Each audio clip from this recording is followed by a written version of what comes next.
சாப்பாடு எடுத்து வைக்கவா? அங்கதான் சாப்பிடவே இல்லையே, சாப்பிட்ற நிலைமையில இருந்தோம். என்னம்மா வந்துட்டீங்களாம்மா? சீக்கிரமா வந்துட்டீங்க. கூட்டம் கம்மியா இருந்ததா?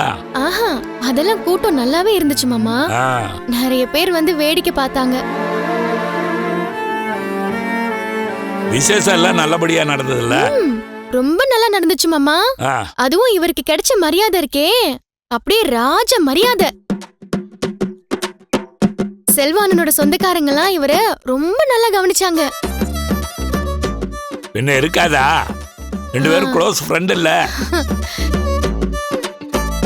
எவ்வளவு க்ளோஸ்ன்னு இன்னைக்குதான் மாமா நானே பார்த்து தெரிஞ்சுக்கிட்டேன்.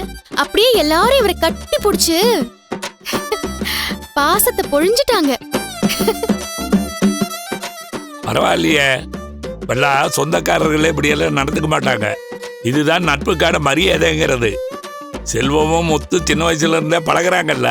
மாமா, நீங்க மட்டும் வந்திருந்தீங்கன்னா ரொம்ப சந்தோஷப்பட்டிருப்பீங்க. அந்த அளவுக்கு இவருக்கு ஒரு வரவேற்பு கொடுத்தாங்க பாருங்க. தெரிஞ்சவங்க தெரியாதவங்கன்னு எல்லாரும் வந்து இவருக்கு பெரிய மரியாதை பண்ணிட்டாங்க.